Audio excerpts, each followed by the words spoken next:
And then I just want to acknowledge all the pain in the room today. I think it goes without saying that there's not only physical pain, but there's emotional pain. I think we're all kind of carrying different struggles with us into today's moment, and I think that should just be named and just put out there, especially as we're talking about a very difficult sermon series over the past couple of weeks and into the next couple of weeks as well, the Pharisee and me. So not only are we dealing with all of our struggles and all of our pain, we also have to examine ourselves, and we have to shine a mirror into our life and see what God has to say and what Scripture has to say about the Pharisee in all of us too.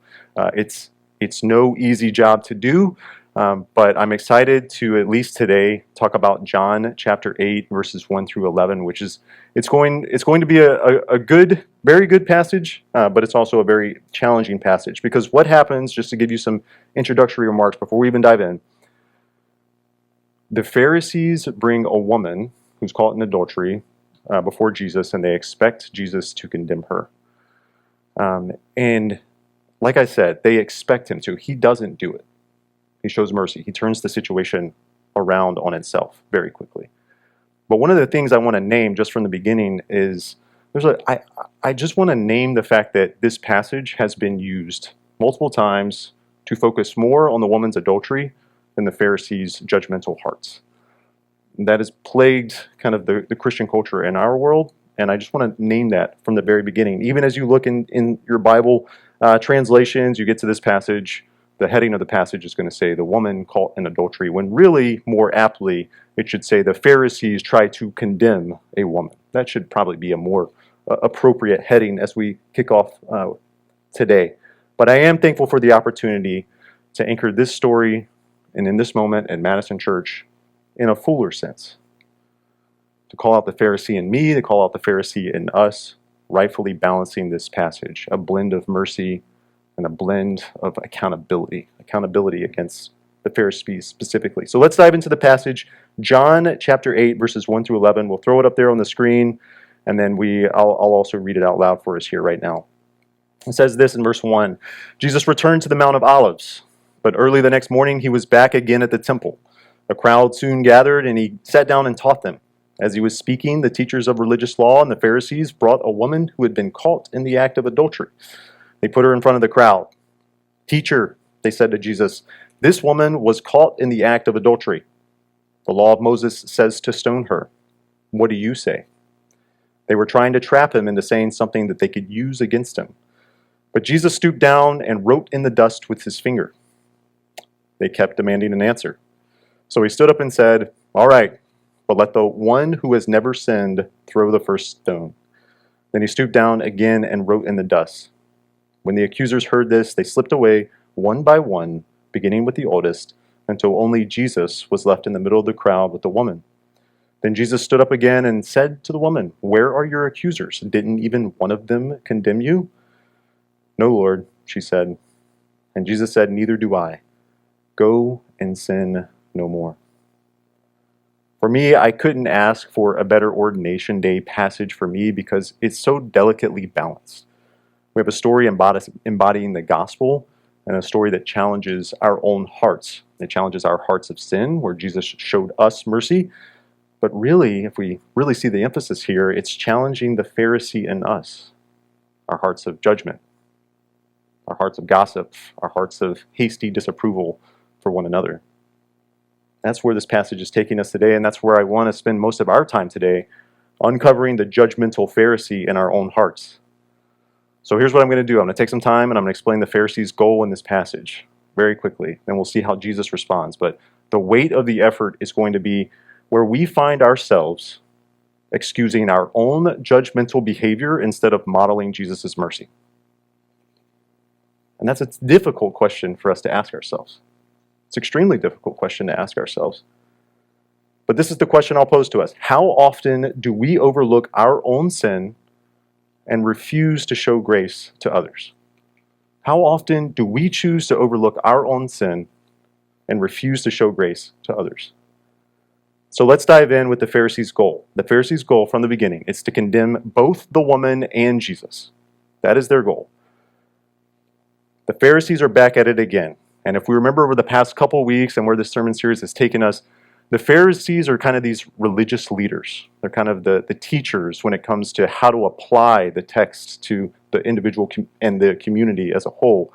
And then you have these religious teachers called scribes, and we see them both at play here. But Pharisees in their name means separated or set apart. So from the very beginning, the Pharisees' name in and of itself shows this kind of holier than thou title. Already, we kind of hear it as we see their name. And what they try to do time and time again is they want to challenge Jesus and call him out for being a blasphemer. They want to say he's not a real teacher of the law. In fact, he's blaspheming the law, and we're going to take that and accuse him with it and arrest him with it. Leading up to John chapter 8 and John chapter 7, the Pharisees had just tried to arrest Jesus. They commissioned a couple officers, and they said, hey, go arrest Jesus. And the officers come back and they say, sorry, I couldn't do it. No one talks like this, but we didn't really have grounds to arrest him. And so here they are again, trying a different way to get Jesus to say something that they would finally have the means to accuse him. So what they're doing is they're attempting to put Jesus in a catch-22 type situation, which is an unwinnable situation because the rules are contradictory. In our day and age, we find ourselves in our own catch-22s. I think one of the most popular one is if you've ever applied for a job. It says, in order to apply for this job, you need X number of years of experience. But you can't get X number of years of experience unless you get the job. That's a catch-22. I think we experience it in much more deeper ways too. Internal catch-22s. I want to speak up for myself. I want to advocate for myself because I'm unhappy. But if I speak up and I advocate for myself, then other people are going to be mad at me. And then I'll be unhappy too. So I'm just going to stay quiet and not advocate for myself, and I'll stay unhappy too. It's a deeper catch-22. Now, I won't go too deep into that sermon series right now, but another time for sure, I would love to talk about that a little bit. But in our passage, we have a catch-22 that has life and death implications. Jesus doesn't fear this catch-22. He's going to turn it around on itself. He sees this through heaven's eyes. He sees this situation through heaven's eyes. If he condemns the woman and he follows the law, she dies. And he's not the merciful leader he's been preaching. If he ignores her sin, then he's not a true teacher of the law. The Pharisees want Jesus to condemn this woman. They know he won't, though. They know he won't. And as soon as he goes against what is written in the law, they'll finally have the means to accuse him. They can finally charge him with something. This is the catch-22. But what I want to point out, too, is how the Pharisees delighted in their judgment in this moment. They're really happy that they've come up and crafted this scenario. See, we know that adultery would take two people in order to make that sin happen, right? But they've singled out just the woman for this charge. She's made into the other in this scene. She's othered. She's made in strange. She's obscene. She's the one that's not like us. They thrill with their own disapproval. There's a heat of the moment. They caught her in the act, they say, a rush to judgment. They have a hasty certainty about the situation, what should happen, without stopping to first examine their own lives, too. I ask us today not to make the same mistakes that the Pharisees did. So let's take a moment. Let's do the work of shining a mirror onto ourselves and letting the light shine into our life. See where we might be trapped in that ourselves. So this is where we're going to spend the next phase of this, the Pharisee in me, the judger and the condemner. That's where we're going to spend most of our time. I think at some point, each of us could walk up here, I could give you a microphone, and you could tell me about a time where you have been created and labeled the other. I think every single one of us could do it. You're either being judged for who you are, or more aptly to this story, you were severely judged for a mistake that you made. And I think that we all know what it looks like when you walk into a room and you see these judgmental eyes. You hear the laughs of those who are finding commonality as they cherish their disapproval in you, as they're bonding over their disapproval in you. We even feel a physical sensation in those moments too when we are isolated, or we feel a tightness in our chest. We feel a sense of anxiety about even going to work or walking into a room. We feel a sense of depression, that isolation. We know these feelings too well. But let me ask a more difficult question. When is the last time we judged or condemned or even gossiped about someone in the name of our own morality? And that's a really tough question to ask ourselves. But make no mistake about it, the Pharisees were religiously correct with their accusations. According to their moral framework, they were correct. But it was their judgment and condemnation that Jesus fully rejected. Here's what I fear. I fear that many times we think that our judgmental views or even our gossip are justified because of a moral reason. I think we are struggling together around really positive conversations.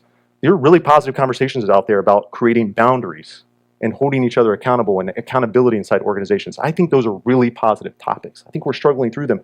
But what does it look like when that sweeps away and strays into judgment and condemnation? That is a difficult question for us to ask ourselves. So I put together a few thoughts that might highlight when we are straying into unjust judgment or condemnation. Warning sign number 1. You are more upset with someone else's sin than you are embarrassed by your own. You are more upset with someone else's sin than you are embarrassed by your own. Surprisingly, this is actually what happened during the Stanford prison experiment. If you're not familiar with the Stanford prison experiment, in 1971, there was this group of volunteers. They said, I will sign up to go into a simulated prison for a social experiment. The volunteers were randomly categorized into guards and randomly categorized into prisoners. And what happened was almost very quickly, the guards became abusive. They started doing sleep deprivation. They put the prisoners into stress positions. They took away their food. But I think what you would be shocked to hear is that in some of the interviews afterwards, where the guards are saying, "Why?" People are asking guards, "Why did you go that hard? Like, why did you really go after them like that?" They actually blame the prisoners for their actions. Instead of taking accountability for themselves, they blamed the prisoners for their actions. They said this. They called them weak. They called the prisoners troublemakers. They called them lazy and didn't want to follow the rules. Some guards went as far to say the prisoners deserved it. So even after the experiment is over, and they're acknowledging these painful results, the guards felt like they were justified because of the other person's behavior. They were more upset about the prisoner's behavior than they were embarrassed by their own. And time again, we see Jesus call this out in the Pharisees. Most famously, we hear this in Matthew chapter 7, Jesus' Sermon on the Mount. Matthew 7:3 says this, "And why worry about a speck in your friend's eye when you have a log in your own?" Why are you looking at someone else when you haven't taken the time to look inside first? In our passage today, what do we see Jesus say? He says, "Let the one who has never sinned throw the first stone." And then he bends down to write in the sand. And we actually have a couple texts of the copies of the Gospel of John from the 10th century that kind of add on that what he's writing in the sand are the Pharisees' sins. Now, truly, we don't know what Jesus is writing. He might just be ignoring them. We're not truly sure. But what we do know is this. He asked them to consider their own lives before they condemn someone else. And if we find ourselves in a situation where we are ready to go after another person without first taking a hard look in the mirror, then we might be slipping down a slope of unfair judgment. All right, warning sign number 2. You tend to cut off those who disagree with you. Now, there are certainly moments where cutting off people is the appropriate action to do. Anytime we're discussing abuse or harm, you must create a safe space, and you need to cut off people in those situations. But in the context of today's message, what we're talking about is maliciously tending to cut people off because they disagree with you. Just because they have a different view, maybe they made a mistake. When you cut someone off, you are condemning them as hopeless. That's what I want to get after here. It's certainly easier this way. It's a challenge to sit at the table where there are discomfort and tension, but sometimes that is the call.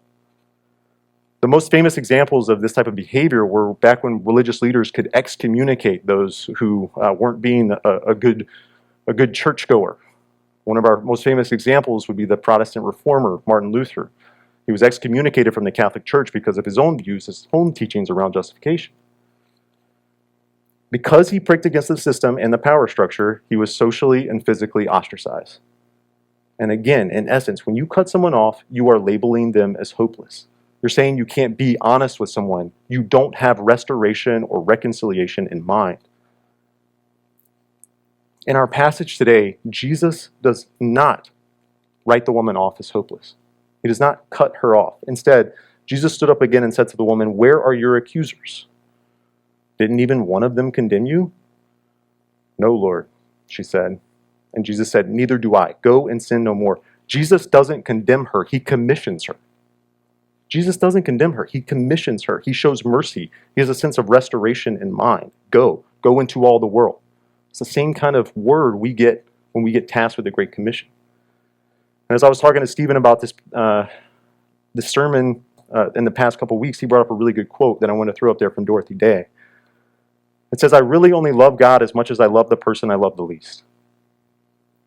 I really only love God as much as I love the person I love the least. And this is probably the one that I struggle with the most. Right now, if I wanted to, I could tell you the people I love the least in life.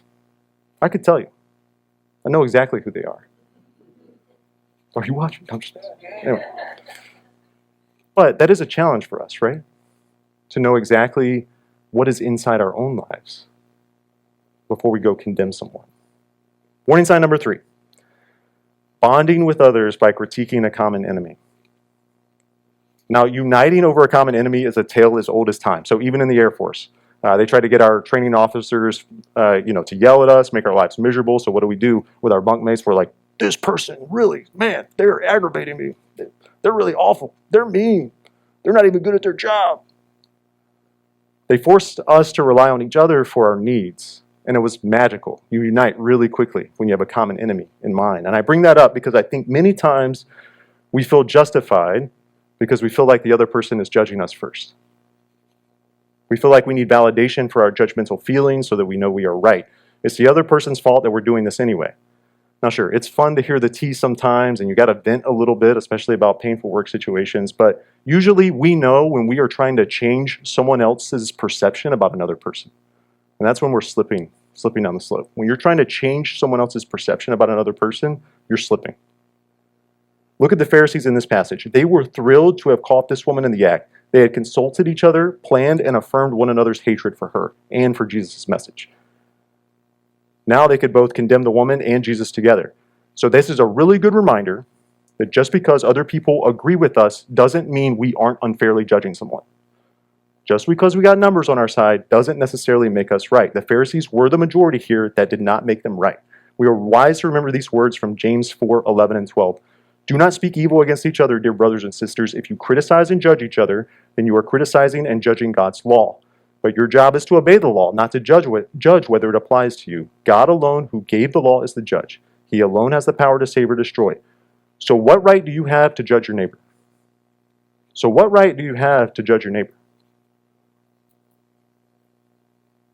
All right, warning sign number 4. You know the outcome you want, and you use a moral framework to justify it. One of the best examples in this category is the concept of slavery and the reality of slavery in America. For hundreds of years, enslavers used the Bible to justify the outcome that they wanted.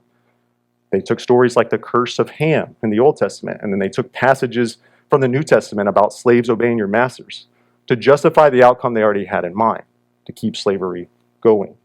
They took their own moral framework and they manipulated it for their own purposes. They discarded the portions that didn't work for them, and they somehow pretended it was God's intention to have a person owned by another person.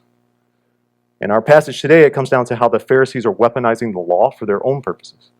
It's not about it's about the ends they want, and they're going to use the law in a certain way to make sure that judgment passes. It's not about their pure love for the law.